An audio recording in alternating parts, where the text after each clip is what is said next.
গুন্ডাদের হাত থেকে ছদ্মবেশে সত্যজিৎকে বাঁচালো তটিনী। হ্যাঁ বন্ধুরা, এমনটাই দেখা যাবে। বিস্তারিত জানতে ভিডিওটিতে লাইক দিয়ে চ্যানেলটি সাবস্ক্রাইব করে দেখতে থাকুন।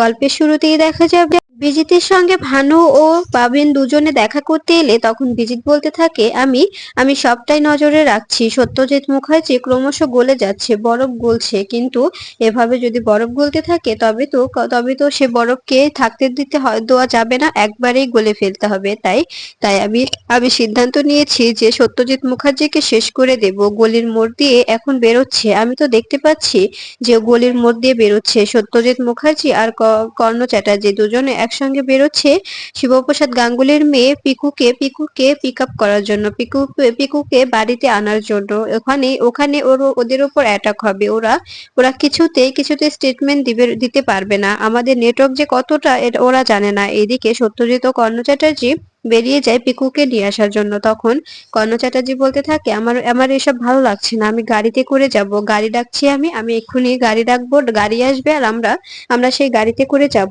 এভাবে রিক্সায় করে যাওয়া মোটেও পছন্দ হচ্ছে না আমার। তখন সত্যজিৎ বলতে থাকে, প্লিজ এভাবে বলবেন না, এভাবে তীরে এসে তরি ডোবাবেন না। এভাবে যদি শেষ মুহূর্তে এসে কোনো কোনো ঝামেলা করে ফেলেন তবে এতটা লড়াই করে কি হলো বলেন তো।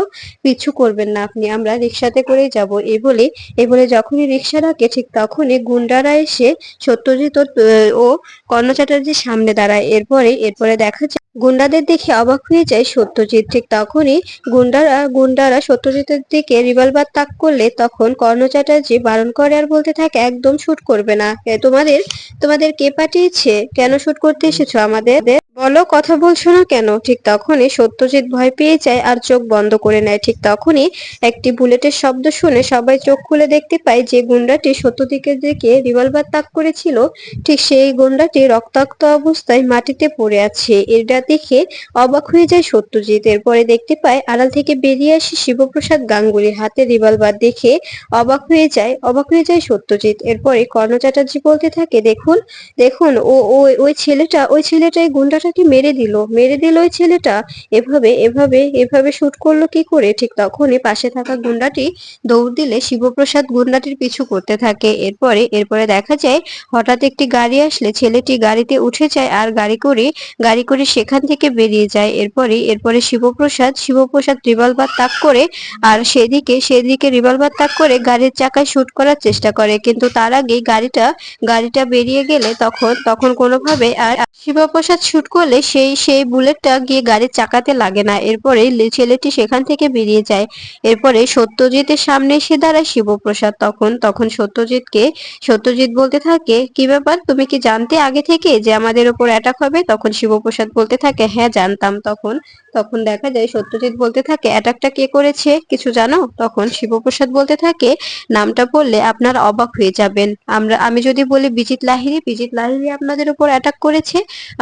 আপনাদের শেষ করে দিতে চাইছে যাতে আপনারা কোনোভাবে মুখ না খুলতে পারেন। তবে ব্যাপারটা বুঝতে পারবেন তো আপনারা? তখন সত্যজিৎ বলতে থাকে, এসব কি বলছো? এরপরে শিবপ্রসাদ বলতে থাকে, হ্যাঁ এটাই সত্যি। ঠিক তখনই শিবপ্রসাদের ডিপার্টমেন্টের লোকজন চলে এলে তখন মায়া শিবপ্রসাদের দিকে তাকালে শিবপ্রসাদ ইশারা করে বডিটা সেখান থেকে তুলে নিয়ে যাওয়ার জন্য। তখন দেখা যায় মায়া মায়া তার টিম নিয়ে বডিটা গাড়িতে তুলে নেয়। এরপরে শিবপ্রসাদকে বলতে থাকে, বস আমরা ওকে নিয়ে যাচ্ছি আর ফরেন্সিকে পাঠিয়ে দিচ্ছি। তখন দেখা যায় শিবপ্রসাদ বলতে থাকে, ঠিক আছে। এরপরে মায়া বডিটা নিয়ে চলে গেলে তখন সত্যজিৎ বলতে থাকে, ওরা কি করে জানলো? ঠিক তখনই শিবপ্রসাদ বলতে থাকে, আমি রিক্সা ডেকে দিচ্ছি, আপনারা চলে যান। এভাবে সময় নষ্ট করবেন না, আমার মেয়েটা আপনাদের জন্য ওয়েট করছে। তখনই সত্যজিৎ বলতে থাকে, থ্যাংক ইউ তোমাকে আমি ধন্যবাদ দিচ্ছি, কারণ কারণ তুমি যদি আজকে না থাকতে তবে আজকে আমাকে ওরা মেরে ফেলতো। এরপরে দেখা যায় সত্যজিৎকে রিক্সায় তুলে দেয় শিবপ্রসাদ। এরপরে কর্ণ চ্যাটার্জি মনে মনে বলতে থাকে, তা আমি যে কি খেলা খেলবো তুমি বুঝতে পারছো না শিবপ্রসাদ গাঙ্গুলি? ভেবেছো আমাকে পাকে পেয়েছো? কিছুতেই পাওনি, কিছুতেই কিছু করতে পারবে না। এমন ভাবে তোমাকে আমি শেষ করব তুমি কল্পনাও করতে পারছো না। এরপরে তটিনী শিবপ্রসাদকে ফোন করলে তখন শিবপ্রসাদ বলতে থাকে, এদিকে এদিকে একটা ঘটনা ঘটে গেছে। তটিনী অ্যাটাক হয়েছিল, ওনাদের ওপর অ্যাটাক হয়েছিল, কিন্তু ওরা কিছু করতে পারেনি। শেষ পর্যায়ে এসে আমি বাঁচিয়ে নিয়েছি, কোনো চিন্তা নেই। তখন তটিনী বলতে থাকে, কি বলছো এসব? তখন শিবপ্রসাদ বলতে থাকে, হ্যাঁ হ্যাঁ, অ্যাটাক হয়েছিল। এর বলেই ফোন কেটে দেয়। এরপরে দেখা যায় তটিনী সত্যজিৎকে ফোন করে বলতে থাকে, ড্যাডি তোমরা পৌঁছে গেছো? তখন তখন দেখা যায় সত্যজিৎ বলতে থাকে, হ্যাঁ হ্যাঁ, আমরা পৌঁছে গেছি। এরপরে দেখা যায় তটিনী বলতে থাকে, এতক্ষণ কোথায় ছিলে গো? তোমাদের এত দেরি হচ্ছে কেন? তো পিকু তো একা একা স্কুলে বসে আছে, তোমাদের অপেক্ষা করছে। তখন সত্যজিৎ বলতে থাকে, জানিস মা, একটা ঘটনা ঘটে গিয়েছিল রাস্তার মাঝখানে। বিরাট বড় একটা ঘটনা ঘটেছিল। তোর বাবা আজকে হয়তো বা শেষ হয়ে যেত। আমি তো ভেবেছিলাম আজকে হয়তো বা আমার শেষ দিন, আজকের পরে হয়তো আমি আর কখনো কখনো জেগে উঠতে পারবো না। তখন তখন তটিনী বলতে থাকে, কি বলছো এসব? কি হয়েছে? তখন সত্যজিৎ বলতে থাকে, আমরা যখন আসছিলাম হঠাৎ হঠাৎ গাড়ি থেকে দুজন গুন্ডা নেমে আসে আর আমাকে শুট করতে যাচ্ছিল। আমার দিকে রিভলভার তাক করছিল, বাটনও প্রেস করবে। ঠিক তখনই তখনই দেখলাম আমার জামাই শিবপ্রসাদ গাঙ্গুলি রিভলভার হাতে নিয়ে একজন অবতারের মতো এসে আমাকে বাঁচিয়ে নিল। আমি আমি তখন এক মুহূর্তের জন্য শিবপ্রসাদকে দেখে অবাক হয়ে গিয়েছিলাম। আমি ভেবেছিলাম যে এ কাকে আমি এতদিন তোয়াক্কা করে এসেছি, এভাবে অপমান করে এসেছি। আমার তো গর্ব করা উচিত যে এটা আমার জামাই। আমার নিজের প্রতি নিজের এখন গর্ব হচ্ছে যে শিবপ্রসাদ গাঙ্গুলির মতো আমি একটা জামাই পেয়েছি। আমি এতদিন ওকে এভাবে অপমান করে এসেছি, আমি এখন মানছি যে আমার এরকম করে ওকে বারবার অপমান করাটা মোটেও ঠিক হয়নি। এভাবে অপমান করাটা আমার জন্য সত্যি পুরোটাই অন্যায় হয়ে দাঁড়িয়েছে। তখন তখন দেখা যায় তটিনী বলতে থাকে, তুমি এসব কি বলছো ড্যাডি? তখন সত্যজিৎ বলতে থাকে, হ্যাঁ রে, আমি বলছি এসব। আমি তোকে বলছি যে কাজটা আমি আগে আমার করা উচিত ছিল আমি করিনি, সেই কাজটা আমি এখন করব। আমি নিজের হাতে তোদের বরণ করব, তোকে আর আমার জামাইকে আমি বরণ করব। আমি আজকে বুঝতে পারলাম যে আসলে আসলে মধ্যবিত্তদের জীবনে কোনো জ্বালা নেই, কোনো অশান্তি নেই, সবসময় সুখে শান্তিতে ভরা থাকে। তখন এই বলে ফোনটা কেটে দিলে তখন তখন দেখা যায় সত্যজিৎ কাঁদতে থাকলে তখন তখন কর্ণ চ্যাটার্জি বলতে থাকে, কি মশাই, আপনি এরকম ন্যাকামো করছেন কেন? এভাবে এভাবে কাঁদছেন, চোখে জল মুছছেন, আপনাকে কি এটা মানায় বলুন তো? তখন সত্যজিৎ বলতে থাকে, ব্যাপারটা একবার ভেবে দেখুন। আমার যে কতটা আনন্দ হচ্ছে আমি বলে বোঝাতে পারবো না। সেই আনন্দেতে আমার চোখে জল এসে গেছে। তখন তখন দেখা যায় কথা শুনে কর্ণ চ্যাটার্জি বলতে থাকে, এতে আনন্দের কি হলো? ও আপনাকে আপনাকে বাঁচিয়েছে, ওর কাজই তো এটা, তাই না? তবে তবে এটা নিয়ে এত গর্ব করার কি আছে বলুন তো? তখন সত্যজিৎ বলতে থাকে, আচ্ছা, একটা কথা কি জানেন, আপনি কি কখনো কখনো কাউকে আপন মনে করেছেন?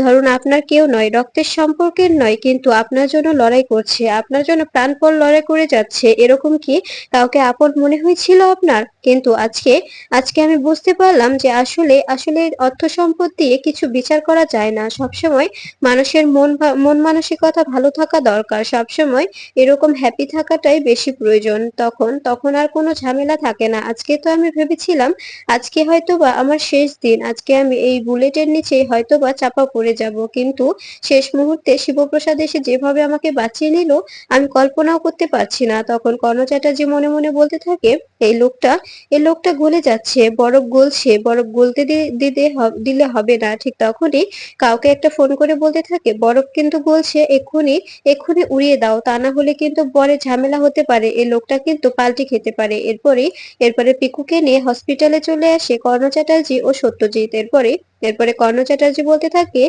আমাকে এখন লাট্টুর জন্য মাটন বইতে হচ্ছে, আমি মনে হয় কেরানি, এই জন্য আমাকে দিয়ে এগুলো বহানো হচ্ছে। তখন তখন দেখা যায় পিকু বলতে থাকে, হটিস কেরানি, এসব কি বলছো তুমি? আর রাক্ষস দাদু, এসব এসব বাচ্চাদের সামনে বলতে নেই, তুমি জানো না? তখন তখন দেখা যায় সত্যজিৎ বলতে থাকে, প্লিজ পিকু, এখন বড়দের সঙ্গে তর্ক করো না, বড়দের সঙ্গে তর্ক করতে হয় না। তখন তখন কর্ণ চ্যাটার্জি বলে ওঠে, এই মেয়েটা অনেক পাকা, অনেক বেশি পাকা। এরপরে সত্যজিৎ ও কর্ণ চ্যাটার্জি নিজেদের মধ্যে কথা বলতে থাকে। তখন সত্যজিৎ বলতে থাকে, ও তো একটা ছোট বাচ্চা, এভাবে এভাবে বলছেন কেন? ছোট বাচ্চাদের সবসময় ভালোবেসে কথা বলতে হয়। তখন তখন কর্ণ চ্যাটার্জি বলতে থাকে, এখন দেখছি নাতনির জন্য ভালোবাসা উতলে পড়ছে। এদিকে নিশা ফোন করে তটিনীকে বলে দেয় যে হসপিটালে অ্যাটাক হবে। ঠিক তখনই দেখা যায় সত্যজিৎদের সামনে গুন্ডারা রিভলভার নিয়ে এসে দাঁড়ালে তখন তটিনী বলতে থাকে এই অ্যাটাকটা আটকাবো আমি। এই বলে ছদ্মবেশ নিয়ে তটিনী হসপিটালে চলে আসে। এরপরে যখনই গুন্ডারা সত্যজিৎ ও পিকুর সামনে এসে দাঁড়ায় তখন ছদ্মবেশ নিয়ে বুড়ি সেজে গুন্ডাদের সামনে এসে দাঁড়ায় তটিনী। এটা দেখে অবাক হয়ে যায় সত্যজিৎ। এরপরে গুন্ডাদের হাত থেকে সত্যজিৎকে বাঁচিয়ে নেয় তটিনী।